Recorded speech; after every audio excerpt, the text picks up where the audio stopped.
are officially live again. So, kind of give you a synopsis into why we're live.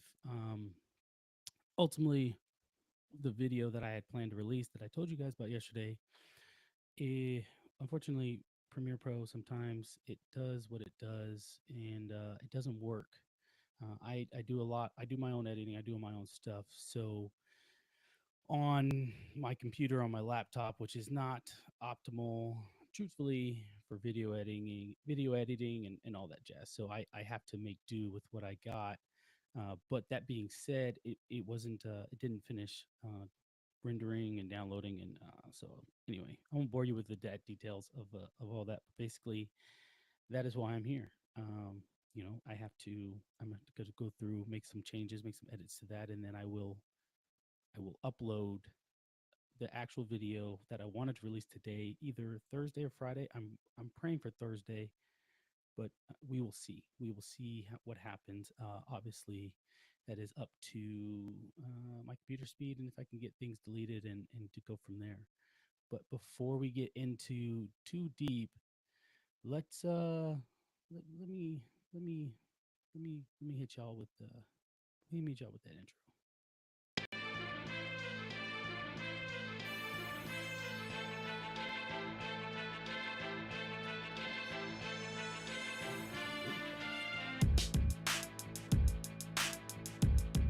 Yo, mediocre duds.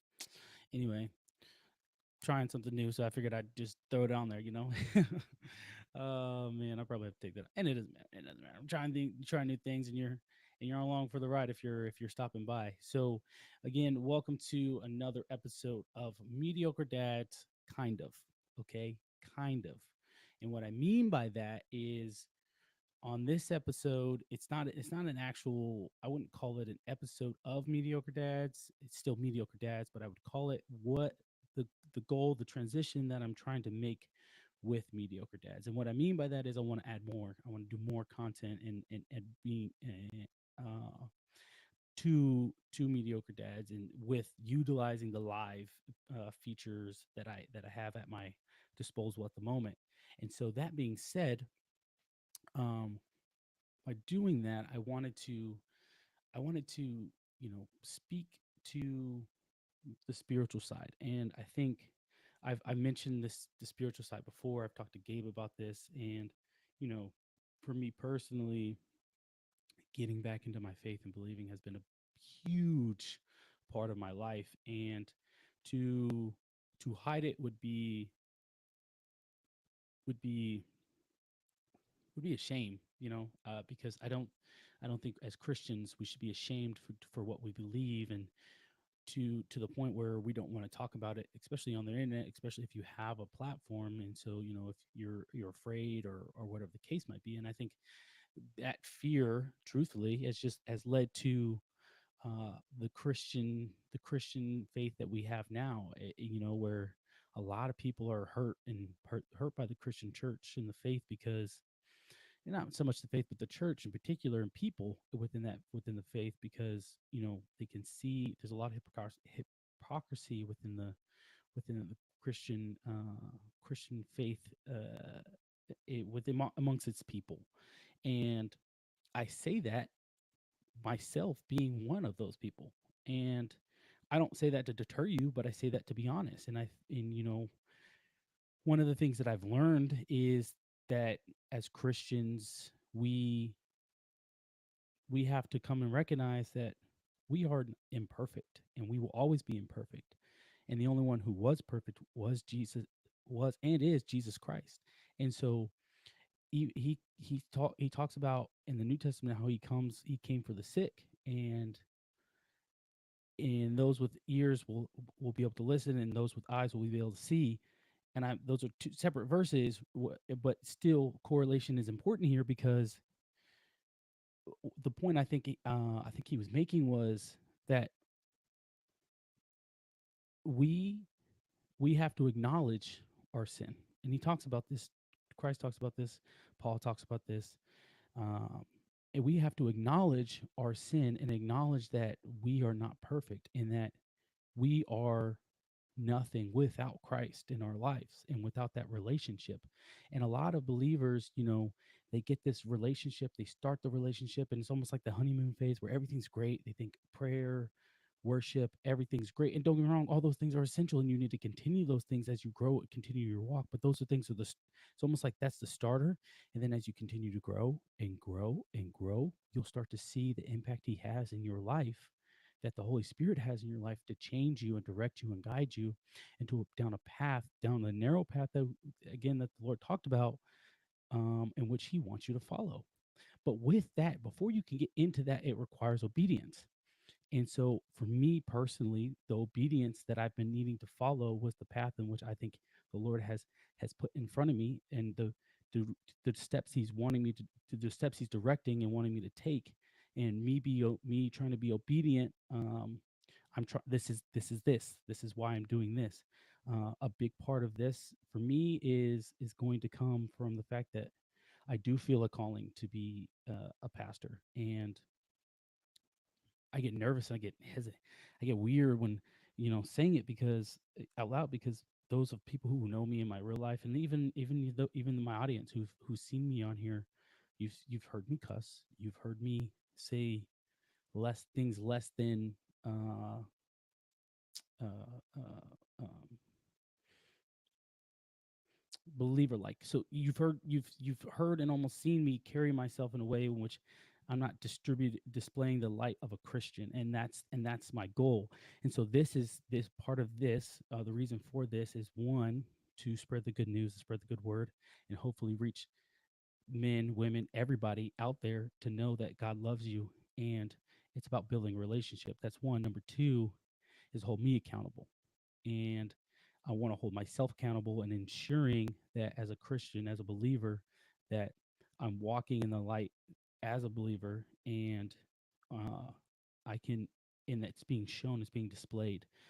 If we've all met that person who says, "Hey, I'm a believer," and then everything they do, everything about them embodies that. Everything about them embodies that believer mentality, that believer walk, if you will. And it's not to say they're holier than thou. It's just to say that they have, it's the swagger about them that they have that says, wow, they believe wholeheartedly what they're saying, what they do, and how they live their life. Kind of like, I imagine what it looks like, what David would look like when he became king, and he's doing all these things, and all the people are in the beginning, they were like, oh yeah, David, they made songs about him. Saul became jealous of him and and everything that the Lord was doing for him. And you, it- you I remember reading in the scripture about how David was praying, or was dancing with joy. And I want to say, was it his daughter? I think it was his daughter who looked at him in embarrassment and in disdain. It was just kind of like, you're embarrassing yourself. You're not holding yourself to that stature of a king, essentially. And I that's what I think when I think of a person who walks the walk, talks the talk.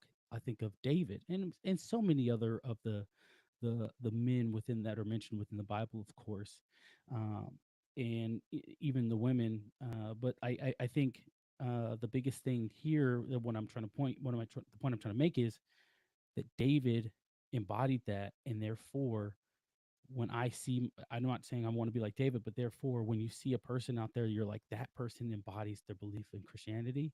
That is where I'm trying to strive for, and that is what I'm trying to get to. And I understand it's going to take me time. I understand it requires me to get into my word. I understand it requires me to pray faithfully and continue to believe no matter what, and to have that fear, that to know that God is God and there's no other God out there. And so, you know, again, whole roundabout way of saying, like, this is why I'm doing what I'm doing. This is why.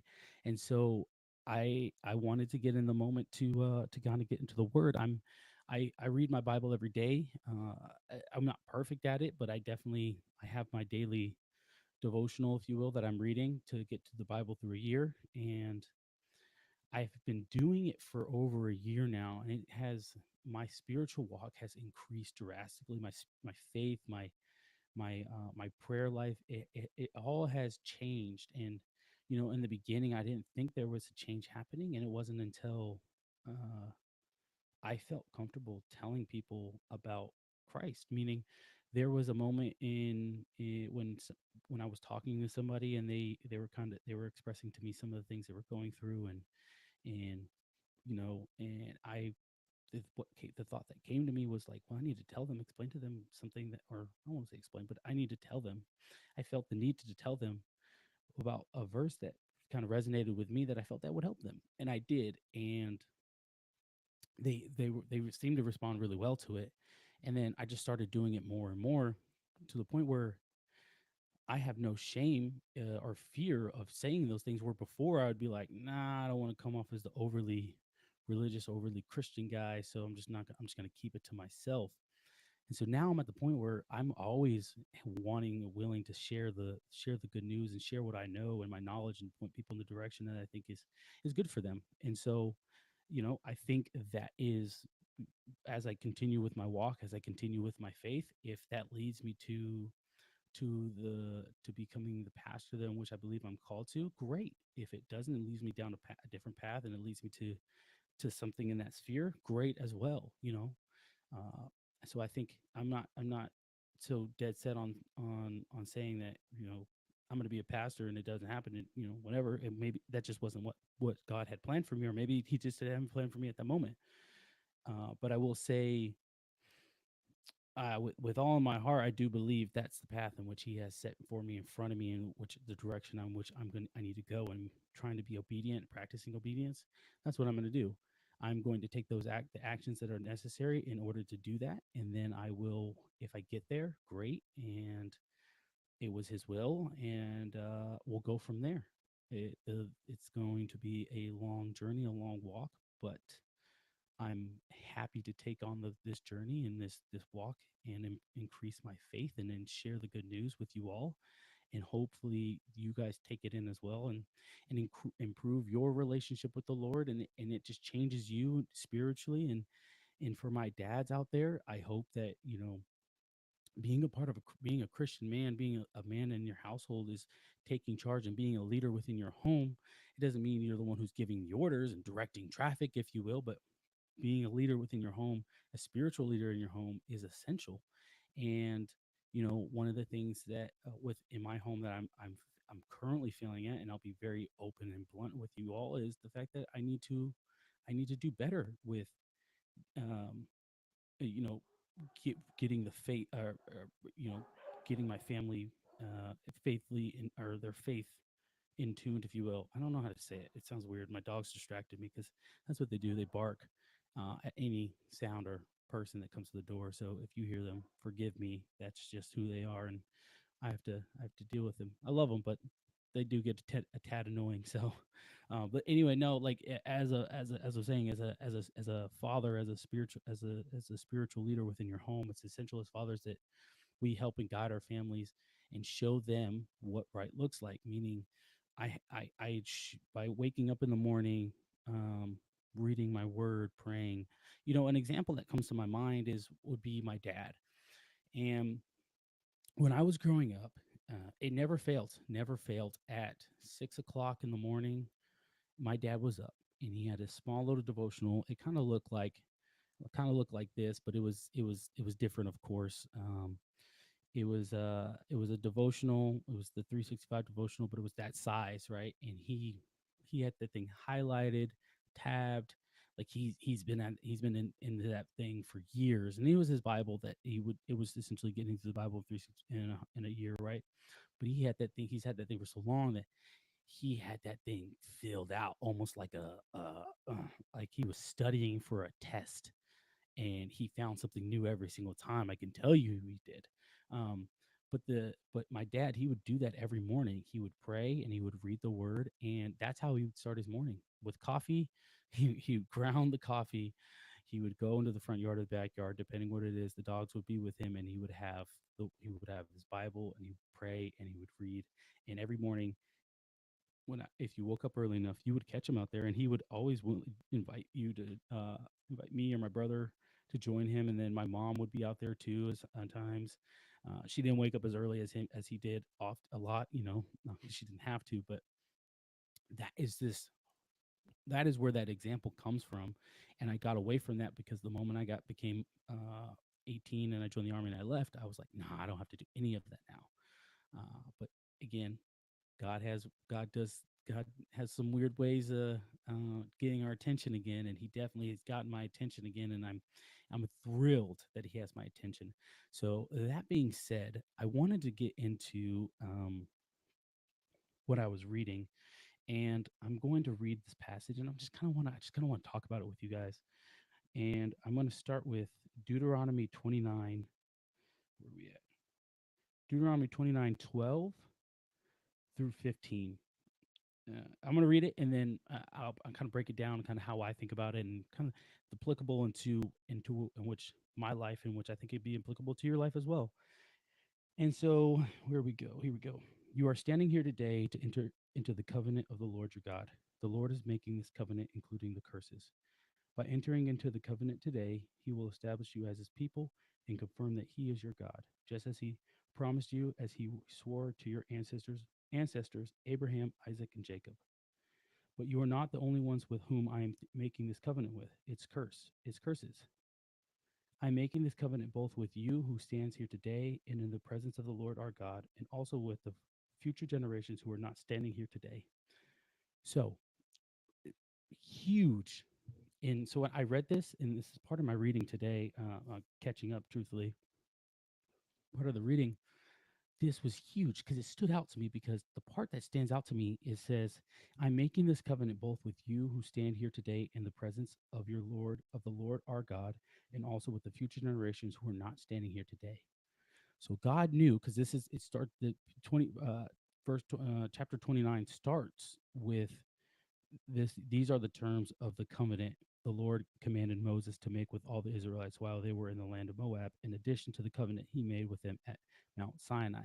So this is the covenant in which the Lord said, hey, Moses, you're going to let the Israelites know this is the covenant on top of the covenant that we made at Moab and Mount Sinai. So this stands out to me because we are, he's not only talking to Israelites then, right? That's the point. They haven't made it. They have not officially gone into the promised land. These are the things in which Moses is letting them, all the Israelites, know before they go into the promised land. If they do not follow the covenant that they made with God, and if they do not follow the what is written and the rules and regulations, if you will, that they must follow as Israelites, and not, you know, take on those other beliefs or false gods, you will. These are the things they must do in order to remain holy and spiritually connected to God. And you know, it stuck out to me. The big part that stuck out to me was he's not only talking to them; he's talking to future generations. Now, the Old Testament is. I'm not a theologian. I guess you can say not a theologian yet. I'm not a theologian. I don't know. I don't have every single answer here outlined in the book. So if you do have a question, please by all means ask, and I will. And if I don't know the answer, I will get the answer. I know several individuals who, as a matter of fact, can give me the answer. And then also comment. If you comment below and you comment here, and there are pastors, there's leaders within the church who know the answer, by all means answer. This is what his point. This is the point of this. It's almost like a Bible study that we're doing together here and all, right? Is to be able to spread the word, spread the good news, and ask questions, and be able to allow people to then come together and understand what is really outlined here in the Bible. But again, while it's still Old Testament, right? And I get it. They're not everything in the Old Testament we practice or we follow, right? For example, we don't make sacrifices. We don't make sin sacrifices with bulls and lambs and calves and and all these things. We don't do those things anymore, right? Because it's no longer required.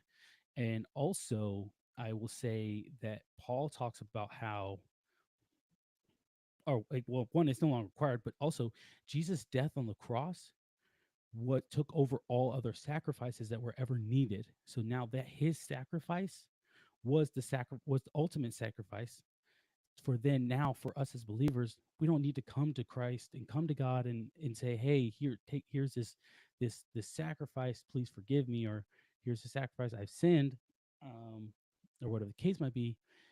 We just need to come to God and say, hey, Lord, I've sinned. Forgive me for my sin. Help me to work through my sin and no longer, you know, continue down the path of that said sin. And you know, it, it's crazy, right? Because if you read Numbers, Exodus, Numbers, Deuteronomy, or Exodus, Numbers, Leviticus, and Deuteronomy, um, or it's Exodus, Leviticus, Numbers, Deuteronomy. Sorry, if you read those, you will see that the Lord outlines a lot of things in which he tells the Israelites, you can't do this, you can't do that, you can't do this. This is how you do this.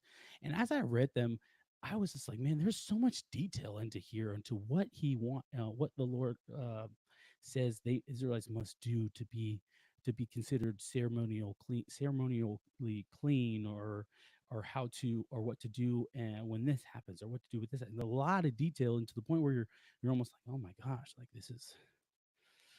this can be repetitive at times, it feels like, right? Almost reading the same thing, but like that was what required for them, and they did it. Don't get me wrong, they did it. But then Jesus came, and he was the ultimate sacrifice. Anyway, getting off topic, because that's what I do sometimes my mind starts rambling and running, and I'm thinking about all these things. But I, uh, that part stuck out to me, saying, "Hey, he made this covenant. Now we need to stick to it, and it's important that we stick to this covenant and understand what the covenant is. The covenant is not only with the current Israelites, in which at the time who were going into the land of milk and honey, but it was also with the future generations who were to follow and come and say, hey, you must keep this covenant."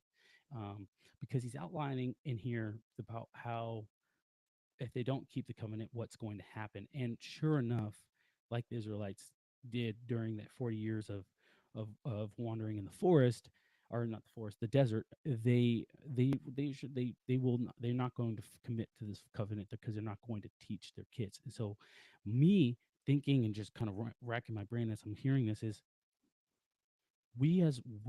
God has told us as parents, and how this is how it's relatable for this, how I relate to it, and how I think all of you can relate to it, right?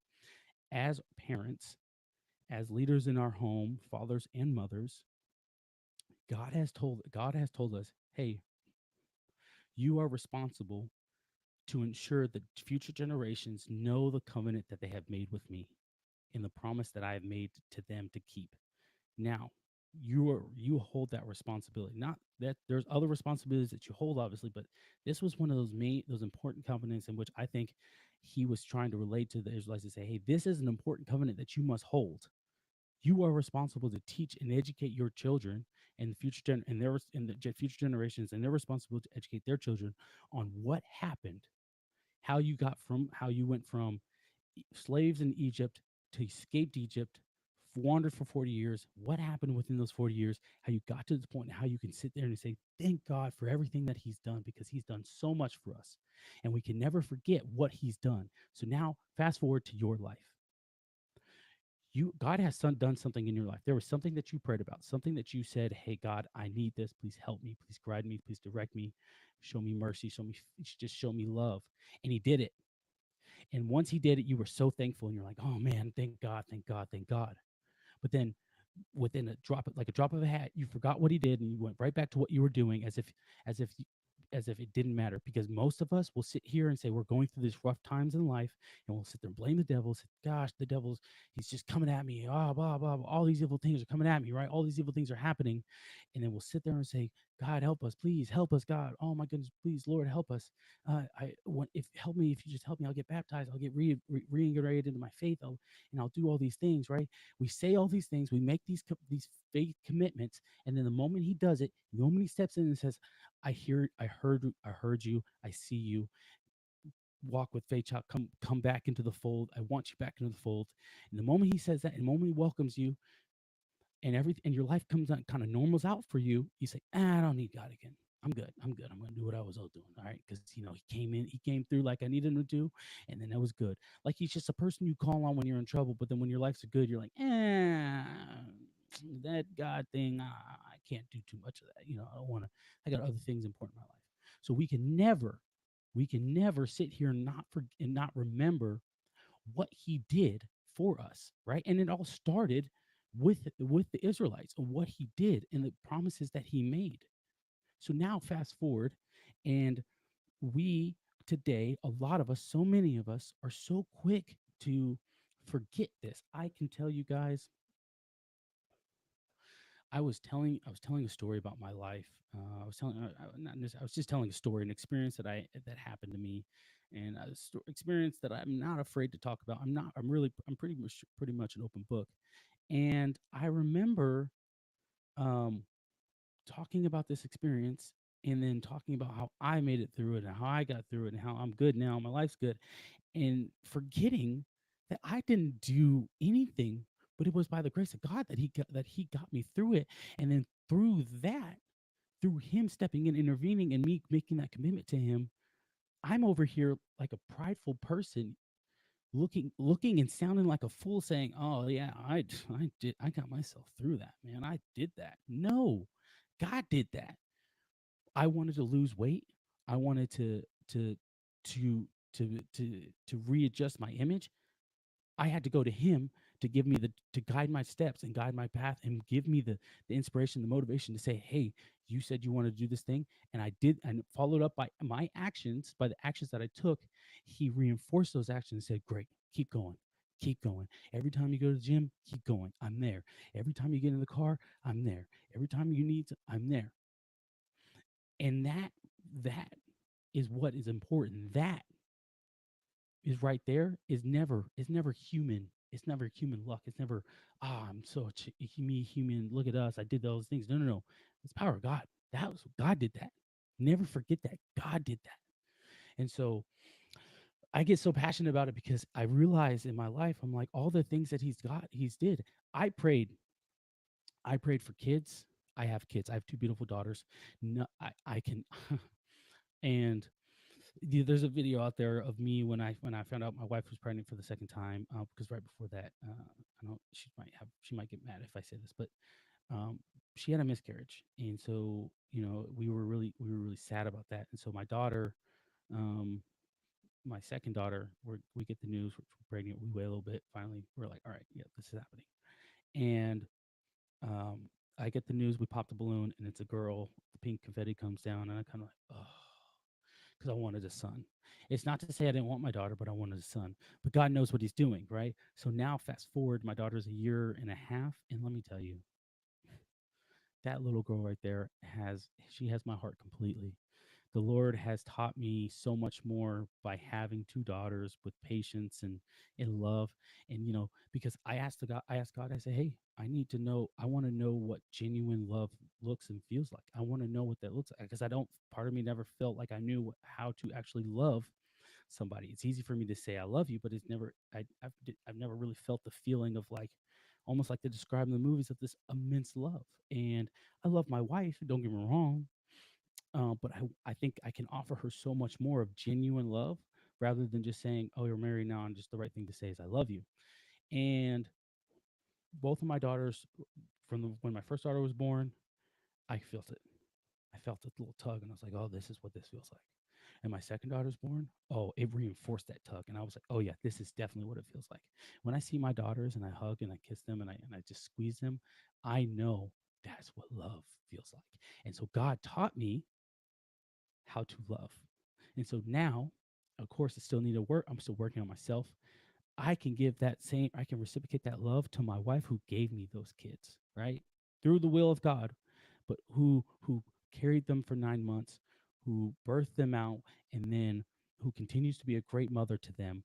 I have to give now it's my job to reciprocate that love and give her the love and show her that she did a great job and I'm proud of her and I love her so much because she gave me the gift, one of the greatest gifts in this whole world, and why mediocre dads exist. She gave that to me, and I'm so happy and it brings me great joy when I think about those things. Uh, anyway, I get really excited because it's so important to me. But I just wanted to read that passage for you guys and let you know that you are not alone. God has your back. You just have to build that relationship. You have to call out to Him, pray, and that relationship will build. And through the Holy Spirit, that relationship will grow. And I know you might be saying it like, well, I'm just getting into it and I still don't feel anything and I don't feel like he's at he's there. I just feel like alone. I promise you, pray, commit, and you will see a change that occurs, and it will be amazing and astounding, and you almost won't recognize the person in the mirror 3 months from now, a month from now. You won't. It almost like a new person will be in front of you, and you're like, who is this guy? You know, or who is this gal? So I just that's all I got. I'm gonna leave that with y'all. Um, Before I officially go, though, I wanted to read, and this is for my dad, this is for my men. I wanted to read the passage from today, from here, and the stand strong 365 devotions for men by men, our daily bread. So, um, ladies, you don't have to at this point log out. Please share this with your husband. Share this with a man in your life who you consider who's very important to you. But I'll read this and then we can head out. But it says, "Play in pain." Lamentations 3:1 through 1 through 3, 25 through 33. And it starts with Lamentations 3:32. Though he brings grief, he will show compassion. So great is his unfailing love. During his 19-year career, Baseball Hall of Fame catcher Gary Carter, 1954 to 2012, drew strength and endurance from his faith in God to compete. In a Wall Street Journal article, shortly after Carter died of brain cancer, writer Andrew Clavin told how Carter had influenced his life. Clavin had sunk to a low point in his life. His mind dwelt on suicide. Then he heard Carter interview after a game. His team, the New York Mets, had won, and the aging catcher had helped by running hard at a critical point in the game. When Carter was asked how he could do what he was with, do with his aching knees, he replied, "Sometimes you just have to play in pain." That simple statement helped draw Clavin out of his depression. I can do that, he declared. Encouraged, he found hope and later became a believer in Christ. We may face difficulties, but we don't have to sink into self-pity. The same God always who allows our suffering also showers us in his compassion. Lamentations 3:32. With God's love lifting us up, we can, if we have to, play in pain. David Egner. And so, with that, guys, as you go throughout your day, as you're going throughout even your week here, play in pain. You know, play in pain, and y- it does everything doesn't not going to be painful, but there are going to be painful times, and you got to play through it.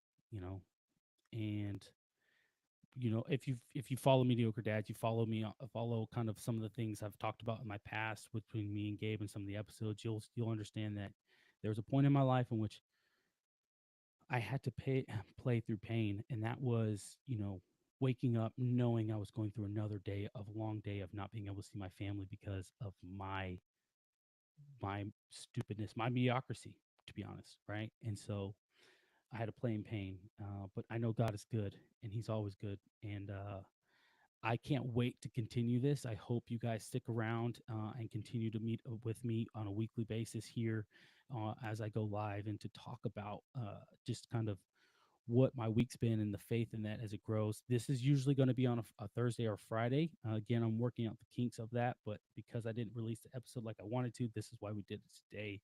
I thank you. Thank you for your time. If you stuck around, thank you. Like, subscribe if you're on YouTube.